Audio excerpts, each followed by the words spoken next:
Andrew Foster quietly spends 48 sleepless hours defending the company from a sophisticated cyberattack after discovering hackers have infiltrated its payment infrastructure. On her first day as CEO, Olivia Bennett finds Andrew asleep at his workstation and, without asking a single question publicly, fires him for sleeping on the job. Ignoring his warning never to restart the core payment system, the company does exactly that, triggering the attacker's hidden malware and sending millions of dollars in corporate transactions into chaos. As engineers fail to contain the crisis, Olivia discovers Andrew's detailed notes proving he had single-handedly kept the system alive and predicted the disaster. She rushes to his apartment where she finds him collapsed from exhaustion while caring for his 7-year-old daughter, Chloe. Andrew returns not to save his job, but to protect the company's customers, expertly containing the breach and preventing catastrophic financial losses. Olivia publicly admits her mistake, restores Andrew's position, and promotes him to lead infrastructure security. Rather than seeking revenge, Andrew negotiates whistleblower protections, direct executive escalation for security concerns, and safeguards against employee burnout. Olivia transforms her leadership by learning to listen before judging, while Andrew's integrity restores both the company's future and its culture of accountability. Aurelius Pay was not a company where a few slow minutes were a minor inconvenience. It was a large financial technology firm that processed corporate payments, high-speed wire transfers, and transaction authentication for thousands of clients across the United States. The system ran without meaningful pause, and even a brief failure carried the potential for tens of millions of dollars in losses and the kind of reputational damage that took years to repair. The infrastructure was the company. Everything else was window dressing built around it. Andrew Foster carried the title of Senior Systems Engineer, though that title communicated almost nothing about what he actually did.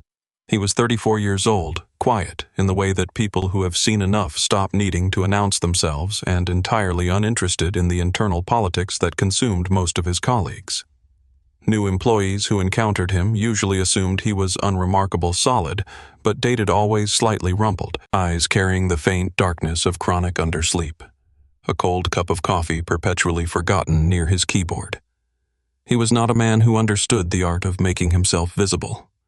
The people who had worked alongside him for years held a different understanding. Andrew knew Aurelius Pay's infrastructure the way a surgeon knows a patient they have operated on multiple times. He understood the old API layers that dated back nearly a decade. The failover logic that 3 different CTOs had promised to modernize and never had. The access control structures that had been patched by hand across multiple transitions, and the fragile interdependencies that existed only because someone once built a solution to a problem that no longer existed, but whose removal would have caused something worse. He was the institutional memory the company had never bothered to formally document. To the organization, he was a line on an org chart. To the system itself, he was the only person who truly knew where all the load-bearing walls were. Outside the office, Andrew was the sole parent of Chloe Foster, a 7-year-old who was quiet and perceptive, old enough in her manner to occasionally unsettle adults who expected children to be simple. His wife had died several years earlier after a prolonged illness. Since then, Andrew had rebuilt a life around 2 fixed points, keeping Chloe cared for and keeping his job stable enough that she never felt the absence of anything essential. He did not cultivate allies inside the company. He did not know how to perform the small social rituals that turned colleagues into advocates. He showed up. He worked. He went home. That was the shape of his life, and he had made a kind of peace with it. On the other side of the hierarchy stood Olivia Bennett, 29 years old, recently installed as chief executive after her grandfather stepped back from management due to declining health. Olivia was legitimately accomplished, sharp, well-credentialed, with a track record in investment analysis and corporate strategy that she had earned rather than inherited. She had spent years proving herself in rooms where people expected her to fail. But leading Aurelius Pay was categorically different from anything she had done before. This was a complex, aging, high-stakes operational machine, and she was stepping into it during a transition the company had not fully prepared for. The pressure to prove she was not merely a name on a family tree was enormous, and it shaped every instinct she brought to the role. She made decisions quickly and decisively, and she despised visible indiscipline. It reminded her of everything she was determined to eliminate. In her first week, she announced a comprehensive operational review, a tightening of standards, and a cultural reset she described as moving the company from comfortable to accountable. Beneath the surface of that agenda, in the lower corridors of the technical infrastructure that Olivia had not yet had time to fully examine, something had already begun to go wrong. 2 days before the morning that would define everything, Andrew noticed something unusual in the transaction authentication logs. It was small at first, a cluster of irregular requests appearing at low frequency within the international processing queue, mimicking the rhythm of legitimate internal traffic with enough precision that automated filters had dismissed them entirely. But Andrew saw it. The pattern was wrong in a way that was difficult to articulate immediately but impossible to ignore once recognized. These requests were not attempting to overwhelm the system or trigger visible errors. They were learning it. He traced the activity backward and identified a deliberate, methodical intrusion. Someone had obtained access to a secondary service at the edge of the architecture, a low-priority authentication relay that handled a narrow subset of cross-border payment verifications. From that foothold, they had been quietly probing deeper, testing what the relay could reach, establishing a path toward more central systems. Their goal was not immediate destruction. They were waiting for the right moment to intervene in a high-volume processing window, redirect funds, or disable the reconciliation mechanisms entirely. Andrew escalated through his direct manager. The manager, acutely aware of how poorly timed a major incident report would land, the day before a new CEO took the helm, asked Andrew to continue monitoring and avoid creating alarm before anything was confirmed. The message, politely delivered, was essentially a request to stay quiet and hope the problem resolved itself. Andrew did not comply in any meaningful sense. He began building temporary isolation barriers around the segments he had identified as compromised. He constructed manual redirect layers to absorb suspicious traffic without triggering visible failures. He hot-patched individual nodes working through the architecture the way someone shores up a sinking structure, not with blueprints and proper materials, but with whatever was at hand, done with enough care to hold. The difficulty was that the infrastructure was ancient in technology terms, accumulated through years of partial upgrades and emergency fixes, and there was no safe way to take it offline and clean it. Keeping the company operational while defending it simultaneously meant working without a net on a live system with no margin for significant error. The 48 hours that followed were the kind of sustained endurance that most people never experience. Andrew barely left the operations floor. He drank whatever coffee was available, ate from vending machines, and changed his shirt in the technical staff bathroom near midnight. His colleagues saw him there continuously, registering his presence. The way people register a familiar fixture, assuming he was managing a routine escalation. Nobody understood the scale of what he was actually doing. Andrew was not patching a bug. He was keeping an entire system alive through sheer will experience and the kind of institutional knowledge that cannot be transferred in a briefing. Late in the second night, he discovered something that shifted the situation from serious to existential. The attackers had embedded a delayed activation mechanism inside processing cluster, a dormant trigger that would remain invisible during normal operations, but would fire automatically if anyone performed a standard system restart. Under ordinary circumstances, a restart was routine maintenance used constantly to clear memory accumulation and resynchronize services. If anyone performed that restart without knowing about the trigger, every temporary defensive layer Andrew had built would collapse, the dormant pathway would open, and the attack would enter its active phase. Andrew wrote it all down. He built a file of technical notes, time-stamped log summaries, patch annotations, and explicit warnings. He intended to deliver them directly to executive leadership in the morning, regardless of what that required in terms of bypassing normal channels. He was going to make someone understand. But the body has limits that override intention when pushed past them, and Andrew had been running for nearly 2 full days without real sleep. Sitting before the running log display, waiting for the morning shift to arrive, he put his head down for one moment and did not come back up. Olivia arrived at the operations center at 7:45 as part of a self-directed tour of the company's critical infrastructure. She wanted to see the organization without filters, without the prepared presentations department heads would have assembled for a formal walkthrough. She walked through the cold, brightly lit floor, past rows of monitors and tired engineers finishing overnight shifts, and stopped when she reached the center console. A man in a wrinkled shirt was asleep at his desk. The screens around him were active, a mix of status indicators, amber warnings, and fast-scrolling log output that meant nothing to her without context. What Olivia saw was a symbol of everything she had come to change. A person sleeping at the most sensitive station in the company's infrastructure was an indictment of the culture she was inheriting, careless, unaccountable, self-satisfied. She did not pause to interpret the monitors. She looked at the badge holder on the desk, read the name, and called it out clearly. Andrew jolted upright. For several seconds he was genuinely disoriented, had heavy eyes, dry and painful ears filled with a low ringing as his body fought back toward consciousness. He had not yet fully located himself when Olivia spoke again, and the words landed with a sharpness that cut through the fog. "This company does not pay anyone to sleep on the job." Every engineer in earshot stopped moving.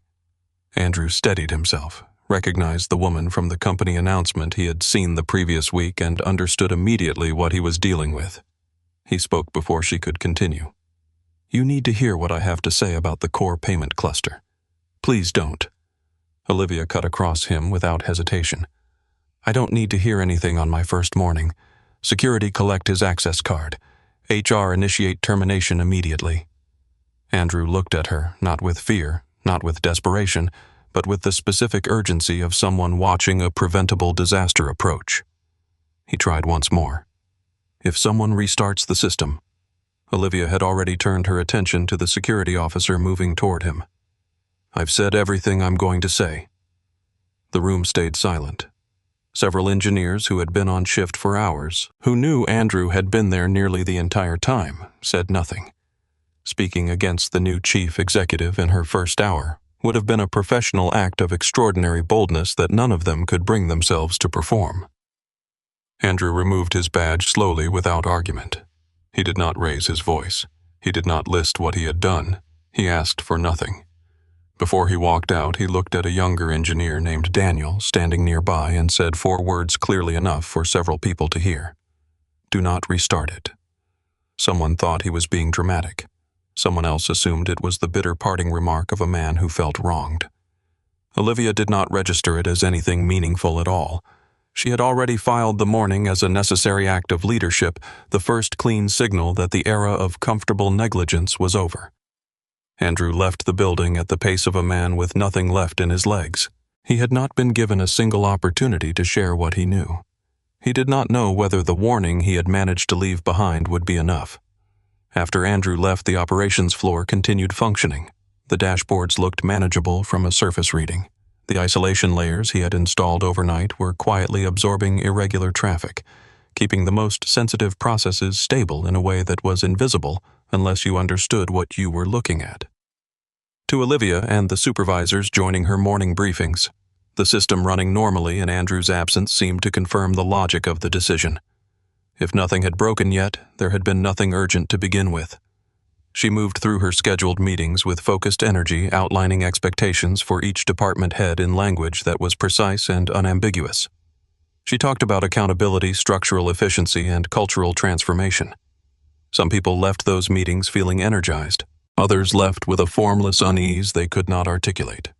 Nobody in those rooms had a clear enough picture of what Andrew had been doing to know how to interrupt her. In the technical department, the atmosphere was heavier. A few engineers who had worked alongside Andrew for years were quietly furious and equally powerless. Some of them had already opened the internal repository folder where he had stored his working notes. The files were dense with technical shorthand written in the compressed language of someone working at speed without time to format anything for an outside reader.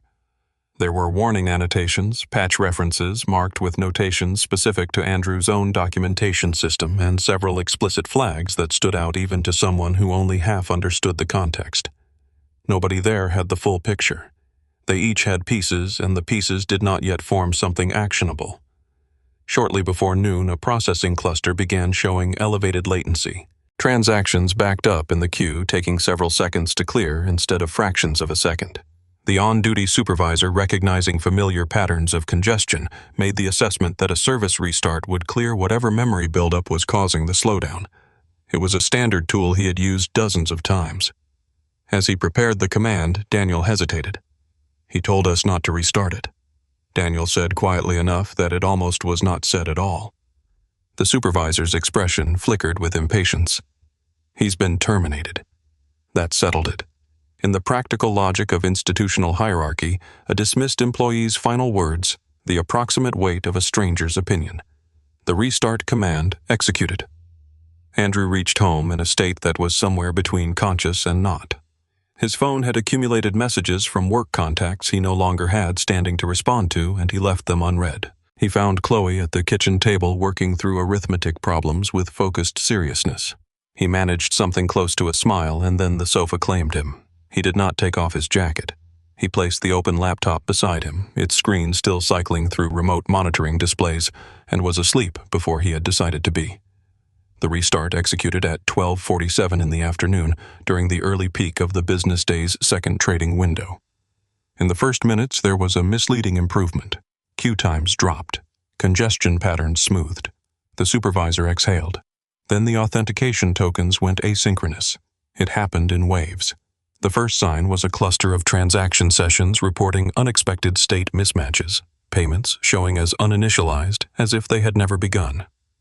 The token synchronization service lost its connection to the primary routing pathway the moment the restart cleared the memory state where Andrew's temporary logic had been running. The isolation barriers collapsed.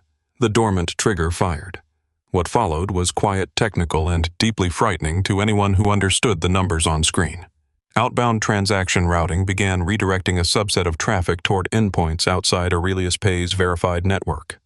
Reconciliation for a category of corporate transfers failed silently. Several high-value payment instructions entered a suspended state that was neither completed nor cleanly reversible. The monitoring systems missing the bridging logic Andrew had built could not correctly assess whether the anomalies were internal errors or active manipulation. Engineers worked at a pace that was fast enough to be impressive and not fast enough to keep up with the deterioration. They attempted rollbacks.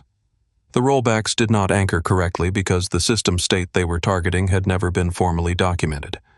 It had been a functional construction built live under pressure by a single person who was no longer present.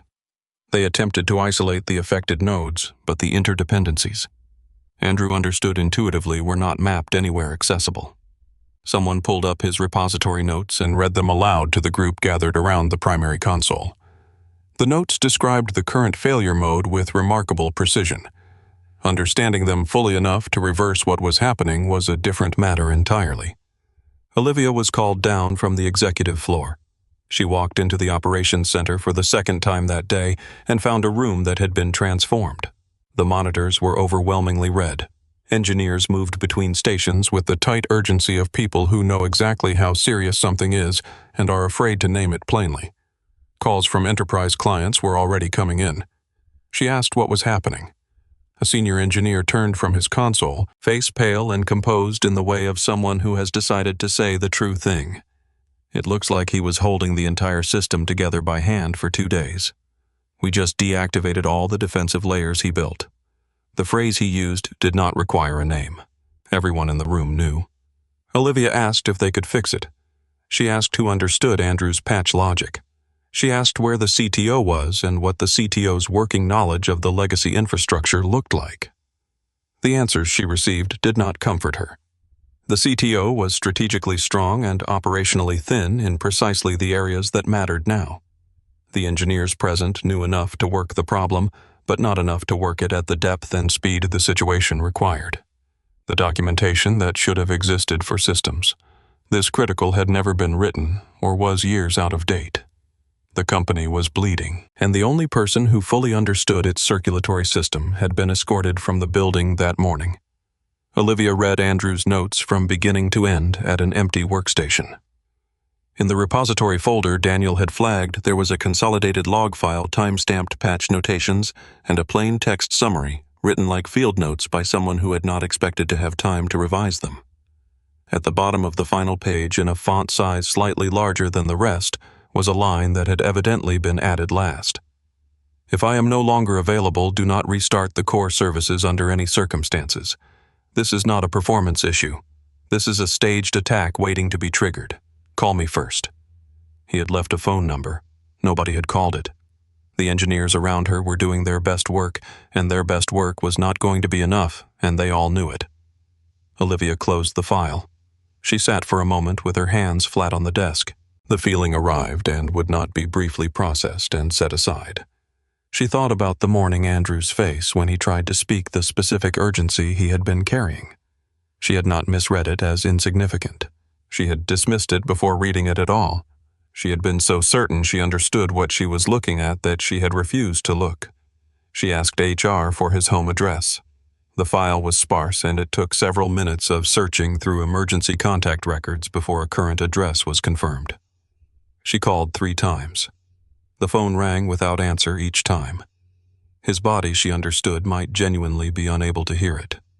She picked up her keys, walked to the parking structure, and drove herself to the address on the screen. The building was in a quiet, ordinary neighborhood, older construction, a place where people lived rather than performed living. Olivia stood briefly outside her car, registering the gap between where she had spent the last several hours and where she was standing now. Then she walked to the apartment door and knocked. No answer. She knocked again, louder. She was reaching for her phone when the door opened and a child stood in the space it revealed. Small, with slightly disordered hair and a stuffed rabbit tucked under one arm. The girl looked up at Olivia with the calm, assessing gaze of a child who has learned to read adult visitors quickly. "Are you looking for my dad?" Olivia did not answer for a moment. She had not known there was a child. It had not appeared in any context in which Andrew existed professionally because Andrew did not use his personal life as a credentialing device. He had never mentioned it. No one had mentioned it to her. Chloe opened the door wider when she determined the woman outside did not seem threatening. Inside the apartment, Andrew was lying on his side on the sofa, still wearing the same shirt from that morning, his jacket still on. The laptop was open beside him, lock screen still cycling. One shoe had been removed. The other was still on his foot. A glass of water he had apparently poured and forgotten sat on the low table untouched. Several empty takeout containers on the kitchen counter marked the meals of a person eating without attention across multiple days. He had the stillness of a person who had not chosen to stop, but had simply run out of anything left to give. Chloe lowered her voice the way children do when the sleep nearby is genuinely needed. "Daddy hasn't really slept. He said something bad was happening at work. He promised he would rest after he fixed it." The words were simple and factual and landed in Olivia's chest like something physical.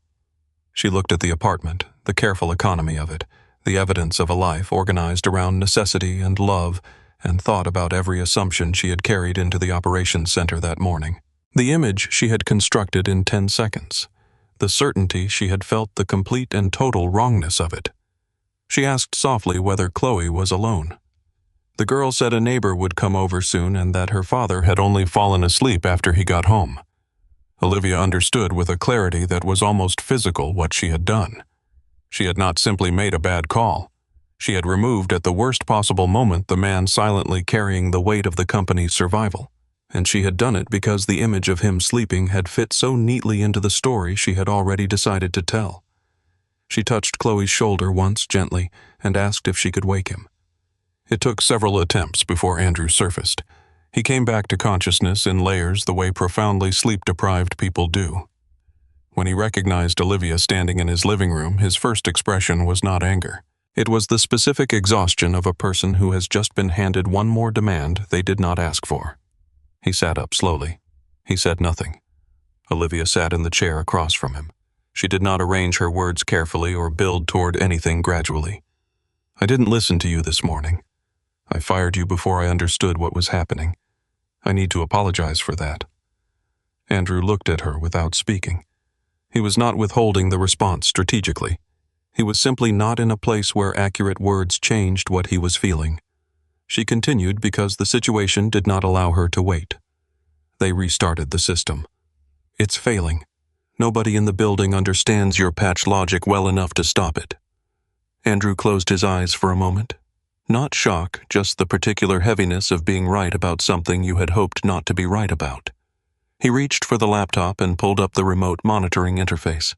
The metrics loaded and he scanned them for less than 60 seconds before setting the laptop back down. The numbers confirmed what Olivia's face had already communicated. He did not stand up immediately. He looked at Chloe, first asked whether she had eaten, whether she had finished her schoolwork, whether Mrs. Harmon from down the hall had confirmed she was coming over. Chloe answered each question with a composed patience of a child who understood that her father was being asked to go back to something difficult and was not going to make it harder. She said yes to all three. Something passed between them that did not require words. Then he looked at Olivia. I'm going back because if the breach completes, real people, customers, businesses, workers who depend on those payment systems will pay for mistakes that belong to this organization. That's the reason. Not the apology. Not the job. He stood, changed his shirt, said a quiet word to Chloe, picked up his laptop and jacket, and walked to the door. He looked back at his daughter once. Chloe waved with the stuffed rabbit's paw. Andrew almost smiled. Then they drove back to headquarters in silence.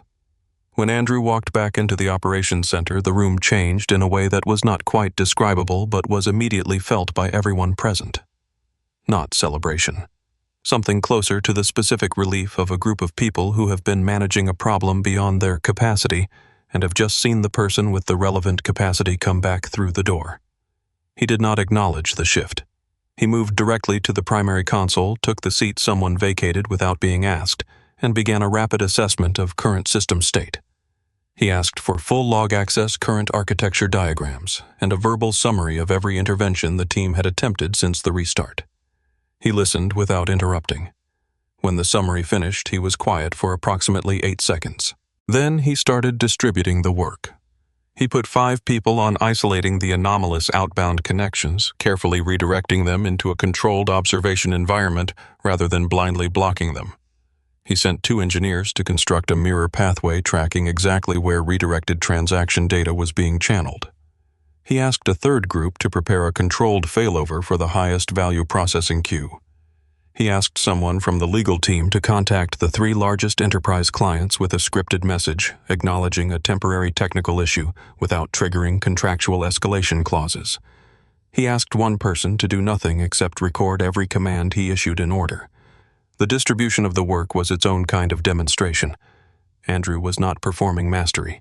He was executing a plan he had been developing mentally for 48 hours, adapting it in real time to a situation that had deteriorated further than he had hoped. I understood the system, the way only continuous intimate contact produces not just how it was designed to function, but how it had evolved into something different from the design and what that evolution meant under stress.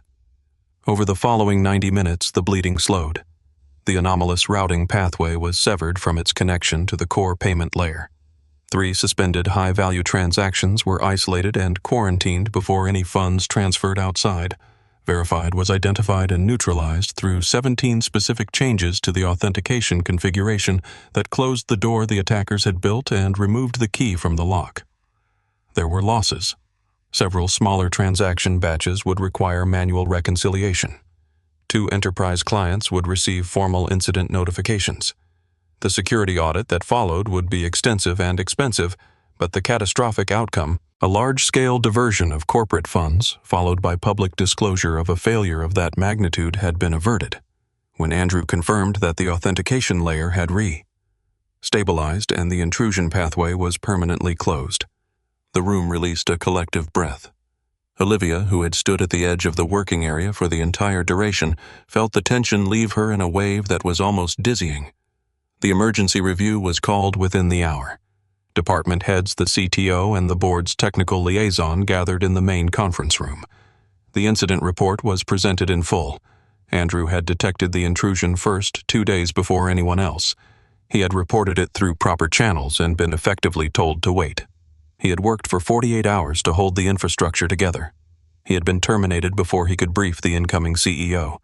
His explicit warning had been dismissed after his dismissal. The restart had been performed, and the result had been exactly what he predicted. Several people in the room began reaching for the careful language organizations produce when they want to distribute responsibility broadly enough that no single failure point becomes too visible. Process gaps, communication breakdowns, understandable given the circumstances of the transition. Olivia recognized the language because she had used it herself in other rooms. She understood its function, and she understood that using it now would be a direct repetition of the failure that had produced the crisis. She stood. This morning I fired Andrew Foster before I had heard a single complete sentence from him. I made that decision based on an image that confirmed what I had already decided to believe. I was wrong, and my error came close to costing this company something that would not have been recoverable. I am sorry to Andrew, and in front of all of you. The room was quiet in the way that rooms become quiet when something true and costly has been said plainly. Andrew, seated at the far end of the table, gave a single small nod. He did not accept the apology with visible warmth or perform forgiveness for the room. He received it with the quiet of a person who has set something heavy down, not because it was resolved, but because continuing to hold it served no one. In the weeks that followed, the board moved quickly on Andrew's professional standing. There were offers of immediate promotion, significant compensation adjustments, and a newly created role overseeing infrastructure security operations at an organizational level that would have given him the authority his expertise had always warranted.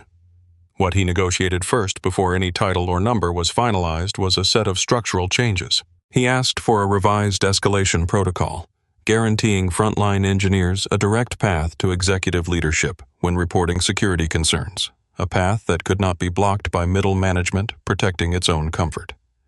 He asked for shift rotation standards in the operations center, making it structurally impossible for any person to become a single point of failure through exhaustion. And he asked for a formal policy protecting engineers who raised genuine risk alarms from any professional penalty for doing so. When he presented these requests to the board, the room was very still.